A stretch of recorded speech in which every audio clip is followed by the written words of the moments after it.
नमस्कार, आप देख रहे हैं इंडिया डेली। मैं हूं आपके साथ पूजा सिंह और अब बात करेंगे अतुल के लिए इंसाफ की। जी हां, बेंगलुरु में एआई इंजीनियर अतुल सुभाष के सुसाइड केस में एक बड़ा एक्शन हुआ है। बेंगलुरु पुलिस ने पत्नी निकिता सिंघानिया को गुरुग्राम से गिरफ्तार कर लिया है। निकिता की मां निशा सिंघानिया और भाई अनुराग सिंघानिया को प्रयागराज से गिरफ्तार किया गया है। पुलिस तीनों को गिरफ्तार करके बेंगलुरु ले गई, जहां कोर्ट ने तीनों को 14 दिन की न्यायिक हिरासत में भेजा है। इससे पहले बेंगलुरु पुलिस ने अतुल सुभाष की ससुराल में नोटिस चिपका दिया था और कहा था कि तीनों को किसी न किसी तरीके से 3 दिन में पूछताछ के लिए बेंगलुरु पुलिस के सामने आना होगा, लेकिन वो तीनों फरार हो गए थे, पुलिस के पास नहीं पहुंचे। इलाहाबाद हाईकोर्ट में अग्रिम जमानत की याचिका भी इन्होंने दाखिल कर दी, लेकिन अग्रिम जमानत पर सुनवाई से पहले ही बेंगलुरु पुलिस ने तीनों को गिरफ्तार कर लिया। तीनों की गिरफ्तारी के बाद अतुल सुभाष के परिवार को इंसाफ की उम्मीद जागी। निकिता की गिरफ्तारी पर अतुल सुभाष के भाई और पिता का क्या कुछ कहना है, पहले आपको वो सुनवाते हैं। सबसे बड़ा कंसर्न अभी हमारे पास ये है कि मुझे ये पता करना है आप लोग मीडिया के माध्यम से कि मेरा भतीजा कहाँ है, क्योंकि वो उस फोटो जो तस्वीर सामने आई है उसमें मुझे दिख नहीं रहा है। तो मेरे लिए सबसे बड़ा कंसर्न ये है कि मेरे भाई का बेटा कहाँ है, वो आपके थ्रू हमें जानना है। बाकी 3 की जो गिरफ्तारी हुई है इसके लिए बहुत बहुत धन्यवाद कर्नाटका पुलिस का, जिन्होंने इतना एफर्ट्स किया है। उन्होंने अपने एफर्ट्स लगाए हैं और टीम्स उन्होंने गुड़गांव और जौनपुर से उन्होंने जौनपुर तक भेजा था, जहाँ तक मुझे पता था। सर, हमें भतीजा जो है वो मेरे लिए भी सबसे बड़ा कंसर्न है, क्योंकि वो लोग अभी वो मेरा जो भतीजा है वो कहीं पिक्चर में कहीं आया नहीं है। तो मेरे लिए बहुत बड़ा कंसर्न ये है कि वो कहाँ है, किस स्थिति में है, ये मुझे जानना है। आप मीडिया के माध्यम से शायद आप लोग पता करवा के हमें पता चल सके कि कहाँ है वो। हमारे पोते को हम कहाँ रखे हुए हैं, कि मार दी है कि जिंदा है, वो भी हम नहीं देख पा रहे हैं।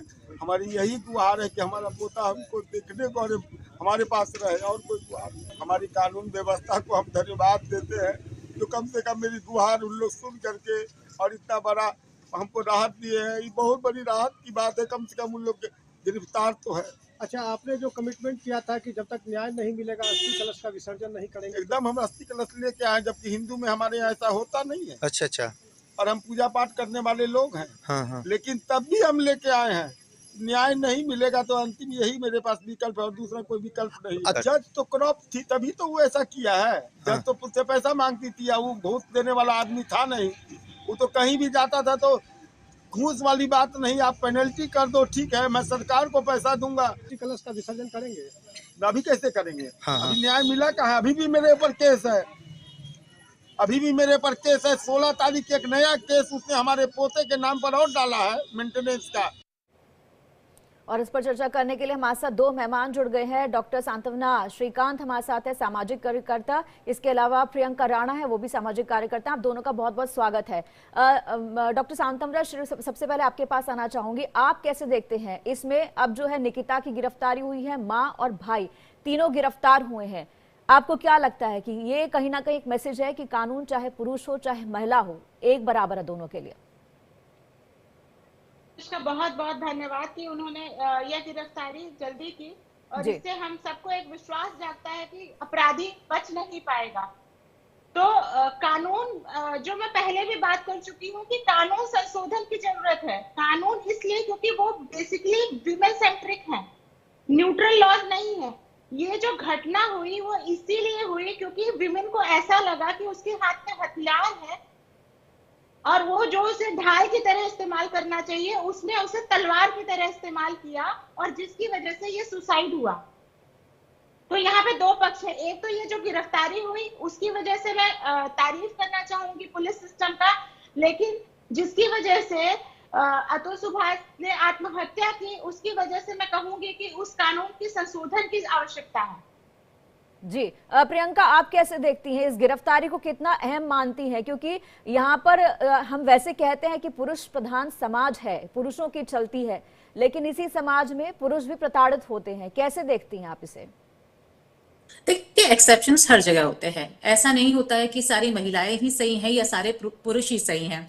आपने सुना होगा कंगना रनौत का भी स्टेटमेंट आया है कि 99% केसेस ज्यादातर पुरुष जो होते हैं उन्हीं की गलती होती है, महिलाओं की नहीं होती है। तो आमतौर पर क्योंकि हम भी ग्राउंड लेवल पे काम करते हैं, यही देखा गया है कि किस तरह से महिलाओं के साथ प्रताड़ना होती है, किस तरह से आज भी वो एल्यूमिनी या और मुद्दों के लिए, डोमेस्टिक वायलेंस के लिए दर दर की धक्के खा रही होती हैं, लेकिन समाज के डर से कई महिलाएं तो बाहर भी नहीं निकलती हैं। आपने देखा होगा कि आज जाकर के महिलाओं की स्थिति थोड़ी सुधार हुई है। आज महिलाएं अपनी हक के लिए आवाज उठाने लगी हैं, कोर्ट में जाने लगी हैं, और जो भी कानून है उसकी सहारा लेकर के न्याय उनको मिलता है। लेकिन कितने सालों बाद आप निर्भया का केस ले लीजिए, जो कहते हैं ना कि पुरुष की सुनवाई नहीं होती है, 7 साल जिसमें सब कुछ मतलब शीशे की तरह बिल्कुल सब कुछ ट्रांसपेरेंट था कि आपका पता है कि ये कल्प्रिट हैं और इन्होंने ही ये सब चीज किया है, उसके बाद भी उन लोगों को 7 साल मिले। सोचिए आप, अपराधियों को भी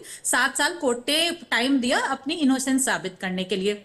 उसके बाद बहुत सारे केसेस ऐसे आए, सुशांत और रिया का केस आया, लेकिन रिया का भी यही केस था कि सुसाइड उन्होंने किया है उनकी वजह से, लेकिन आज रिया भी बाहर है। तो बहुत सारी चीजें हैं। लेकिन सुशांत का केस दूसरा था, वहां पे कोई सुसाइड नोट नहीं मिला था। वो सिर्फ जो है कि जो जांच हो रही थी उसके हिसाब से लोग जो है उनको पूछताछ के लिए बुलाया गया, हिरासत में लिया, वो केस बिल्कुल अलग था। यहाँ तो सुसाइड नोट मिला है, वीडियो मिला है, वीडियो अपलोड किया गया है, 24 पन्नों का जो है सुसाइड नोट है, ये तमाम चीजें हैं। डॉक्टर सांत्वना, आपसे जानना चाहूंगी कि यहाँ पर हम बात करते हैं कानून की, जैसे कि यहाँ पे प्रियंका भी बोल रही हैं, निर्भया के केस के अंदर जो है 7 साल जो है उन लोग को मौका मिला, लेकिन यहाँ जो मौके की हम बात कर रहे हैं ना इनोसेंट साबित होने के लिए, इस कानून के अंदर कई लूप होल ऐसे हैं, कुछ पावर्स जो है ऐसी दी गई हैं महिलाओं को जिसका वो मिसयूज भी करती हैं। यही बात कह रही थी कि देखिए, विमेन सशक्तिकरण की आवश्यकता थी हमारे समाज में, और मैं मानूंगी प्रियंका जी जैसा कह रही थी कि आवश्यकता है भी, लेकिन मेरा कंसर्न ये है कि विमेन सशक्तिकरण के चक्कर में आप पुरुषों को इतना कमजोर ना कर दें कि उनको आज आत्महत्या करनी पड़ रही है। हम इस स्टेज पे कैसे आ गए, ये हमको देखने की बहुत जरूरत है कि आज पुरुष इतना कमजोर फील कर रहा है कि उसे मरना पड़ रहा है। ये जो कानून है वो मोस्टली विमेन सेंट्रिक है, विमेन को ध्यान में रख के बनाया गया है, ये बहुत अच्छा है, लेकिन ये जेंडर न्यूट्रल होना चाहिए। पुरुषों के साथ भी पुरुषों का शोषण ना हो, यह भी ध्यान देने योग्य बात है जी। अगर पुरुष शोषित होते रहेंगे, देखिए विवाह कैसे चलता है, विवाह महिला पुरुष दोनों से चलता है। अगर कोई भी शोषित होगा विवाह में तो वो नहीं चल पाएगा, ना ही आगे की जनरेशन आएगी, ना ही हमारा समाज चल पाएगा। इसलिए जरूरी है कि जेंडर न्यूट्रल कानून हो, समाज भी जेंडर न्यूट्रल होना चाहिए। मेरा कंसर्न ये है। जी प्रियंका, आप क्या कहेंगी इस बारे में? नहीं, देखिए, कानून में संशोधन आप कर लीजिए, लेकिन जो फर्स्ट एफआईआर मतलब जो सबसे पहला नाम है वो जज का है। आप सोचिए, आप कानून तो बदल लेंगे, लेकिन अगर करप्शन इतने लेवल पर है कि जज भी अगर 5 लाख रुपए ले रहे हैं, तो फिर कानून में आप संशोधन कर लीजिए, जज तो जो उसको सुनाना होगा वही सुनाएगा। तो ये तो पहले सिस्टम को आप ठीक करेंगे तब होगा, और ये हर किसी चीज में हो सकता है। और ऐसा नहीं है कि सुनवाई नहीं होती। उन्होंने कहा कि 3 करोड़ मांगे गए, लेकिन 3 करोड़ में जो अभी सामने आया है वो ये है कि जज ने 40,000 रुपए मंथली जो है अलॉट किए हैं बच्चे के नाम पे। तो मुझे लगता है कि कहीं ना कहीं हमें देखना पड़ेगा कि कहाँ सच्चाई है, क्योंकि अभी सिर्फ हमने एक पहलू देखा है, दूसरा पहलू नहीं है। और मैं कहती हूँ कानून सबके लिए एक है। अगर पुरुष प्रताड़ित हो रहे हैं तो महिलाओं को भी सजा मिलनी चाहिए अगर वो मिसयूज कर रही है, लेकिन हमें ये भी देखना पड़ेगा कि बिना सोचे समझे हम किसी पर भी एलिगेशंस लगा दें। सिर्फ मीडिया ट्रायल करने से हम ये कह दें कि नहीं जी ये हाइप हो रहा है। अभी बहुत सारी चीजें सामने आने वाली है, पुलिस जांच करे, लोगों के सामने सच्चाई लाए कि आखिर कितनी सच्चाई है उसमें। और देखिए, आत्महत्या मैं उसको बिल्कुल भी ये नहीं कहूंगी कि किसी भी परेशानी का हल आत्महत्या होती है। अगर आप सच्चे हैं या कुछ है तो कोर्ट जो है वो पुरुष को भी पूरे अधिकार देता है। 3 करोड़ मांगे थे तो क्या जज ने 3 करोड़ उसको दे दिए? नहीं दिए ना। आपकी सारी प्रॉपर्टी के डॉक्यूमेंट्स वगैरह सब देखे जाते हैं, और अगर आप केस लड़ते तो शायद आप जीत जाते। लेकिन मुझे लगता है कहीं ना कहीं उन्होंने जल्दी हार मान ली। लेकिन प्रियंका जी, 9 केसेस लगाए थे अतुल के ऊपर उनकी पत्नी ने। तो ये बताइए कि 9 केसेस एक व्यक्ति जो है मतलब कितने चक्कर कोर्ट के काटेगा, किस किस केस में काटेगा? आप ये भी तो सोचिए, 1 आध 2 केस नहीं है, वो पूरे 9 केसेस लगाए थे। जब केसेस लगते हैं तो ऐसे ही लगते हैं, क्योंकि मैं कोर्ट के केसेस हैंडल करती हूँ और मैं बहुत सारे ऐसे हियरिंग्स में भी जाती हूँ, और इतने केसेस है जो गलत होंगे वो आपके कभी भी नहीं प्रूफ हो पाएंगे। तो सिर्फ केस लगाने मात्र से लेकिन ये तो आपके कुछ प्रियंका आप चीजें मानते हैं साबित कि नहीं होती है। हैरेसमेंट तो है और ही दूसरे, ये हैरेसमेंट तो है ही। हैरेसमेंट दोनों के लिए होता है, मैं आपको बता दूं, हैरेसमेंट दोनों के लिए। जी, लगता है प्रियंका से हमारा जो संपर्क है वो टूट गया। डॉक्टर सांतवना, आपके पास आना चाहूंगी, आप कैसे देखती हैं? यहाँ पर हम कानून के मिसयूज की बात कर रहे हैं और दूसरा जो जिस पर केस होता है वो कितना मानसिक रूप से टूट जाता है, चक्कर काट काट के कोर्ट के पैसे खर्च होते हैं। तो ये कहीं ना कहीं अपने आप में जो कोर्ट का प्रोसीजर है वो भी अपने आप में थकाने वाला और टेंशन देने वाला है। मैं आपको एक बात बताऊं, लगभग 3 दिन से मैं डिबेट में ये मुद्दा उठा रही हूँ और उस बीच में मेरे पास कम से कम 20 से 50 कॉल्स आ चुकी हैं पुरुषों की, और वो ये बोल रहे हैं कि हमें इस तरीके से प्रताड़ित किया। मैडम मेरी बात जरूर उठाना। उसमें होता क्या है कि विमेन, चूंकि विमेन सेंट्रिक कानून है, ऐसा लगता है कि विमेन को प्रताड़ित किया गया तो विमेन जहां की होती है वेस्ट वहां पे चलाया जाता है, पुरुष को वहां ट्रेवल करके जाना है, ये और सारे एक्सपेंसेस पुरुष को करने हैं। ऐसा मतलब ऑटोमेटिकली ये चीजें होती हैं, तो ये भी एक टॉर्चर है। दूसरा मानसिक स्तर, आप बताइए कि एक आदमी नौकरी कर रहा है, उसे प्राइवेट नौकरी में इतनी छुट्टियां नहीं मिलती हैं, तारीख पे तारीख आती जाती है, कैसे इंसान पेशी करेगा? तो इसलिए ये जो प्रोसीजर है, न्याय मिलने की जो प्रोसीजर है, इसको भी देखे जाने की जरूरत है। और मैं तो कहूंगी कि जुडिशियल रिफॉर्म हमारे आजादी के बाद हुआ ही नहीं। एक तरफ जुडिशियल रिफॉर्म की भी बात देखी जानी चाहिए। हालांकि ये बहुत बड़ी बात है, ये इसके लिए बहुत सारी कमेटीज, बहुत सारे रिव्यूज होंगे, लेकिन मेरा कंसर्न है कि जुडिशियल रिव्यूज पे भी बात होनी चाहिए।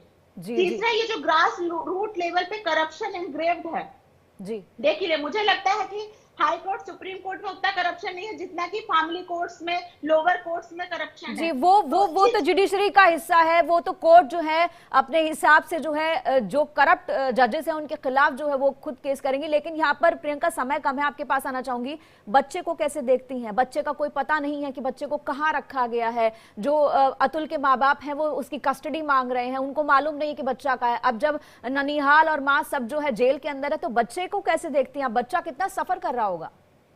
देखिए बिल्कुल बच्चा सफर करेगा, और शुरू से जब भी ये डिवोर्स का प्रोसीजर स्टार्ट होता है तो सबसे ज्यादा जो सफर करते हैं वो बच्चे ही करते हैं। इसीलिए कोशिश की जाती है कि मीडिएशन करके परिवार को एक बार जोड़ा जाए, उनको समझाया जाए कि इस तरह के स्टेप्स ना लिए जाएं। और अब जिस तरह के हालात हैं, अब पिता रहे नहीं है, वो सुसाइड कर चुके हैं, माँ जो है वो जेल में है और वो पता नहीं कब तक ये लीगल प्रोसीजर्स झेलेंगी और वो फेस करेंगी। अब सबसे ज्यादा महत्वपूर्ण है कि बच्चे की कस्टडी किसके पास जाए। अब मुझे तो लगता है कि माँ सबसे बेटर होती है बच्चे के लिए। अब वो जेल के अंदर हैं, वो इन सब चीजों में उलझी हुई हैं। अब ये तो कोर्ट डिसाइड करेगा या किस तरह से होगा, क्योंकि 4 साल का बच्चा ना तो ये बता सकता है कि वो किसके पास जाना चाहता है, दादा दादी के पास वो कभी रहा नहीं है। तो सोचिए आप उस बच्चे के इमोशंस की, जिस दादा दादी के पास रहा नहीं है वो उसके पास कैसे रह पाएगा? तो वो माँ के पास ही सेफ रहेगा, और माँ के ऊपर आपने केस डाल दिए हैं। तो मुझे नहीं लगता है ज्यादा दिन तक उनको बेल भी, वो जो बच्चे की वजह से उनको बेल से भी जल्दी वो छूट जाएंगी, मतलब जेल से जल्दी छूट जाएंगी, और कस्टडी माँ के पास ही जाएगी, और वो ही बेस्ट है। क्योंकि अगर जब तक देखिए आरोप साबित नहीं होते हैं, जब तक चीजें साफ नहीं होती है, तब तक हम महिला को इस तरह से दोषी नहीं ठहरा सकते हैं। अभी चीजें साफ हो जाने दीजिए। अगर उन्होंने कुछ भी गलत किया उसकी सजा मिलेगी। हमारे देश का कानून हर किसी को, अगर कोई गलत करता है उसकी जांच होगी, उसको सजा मिलेगी। लेकिन जब तक सजा नहीं मिलती है, अभी भी मैं देख रही सोशल मीडिया पे जिस तरह से उनकी फोटोज डाली जा रही हैं, सब कुछ उनको ब्लेम किया जा रहा है। अब सोचिए एक बच्चा जी अपने आप में कहीं ना कहीं बच्चे के लिए बहुत बड़ा ट्रॉमा है, छोटे से बच्चे के लिए। और जो बचपन का ये ट्रॉमा होता है ना प्रियंका, वो पूरा लाइफ टाइम उसके साथ रहता है, वो उससे निकल नहीं पाता। आगे बच्चे की मानसिकता किस तरह की होगी हम अंदाजा भी नहीं लगा सकते। फिलहाल बहुत समय कम है। प्रियंका, सांत्वना, आप दोनों का बहुत बहुत धन्यवाद इस तमाम चर्चा के लिए। तो हमारी इस खास पेशकश में इतना ही कि अतुल को कब इंसाफ मिलेगा। हालांकि तीनों लोगों की गिरफ्तारी हो गई है, देखना होगा कि आगे पूछताछ में क्या कुछ साफ हो पाता है। फिलहाल एक ब्रेक।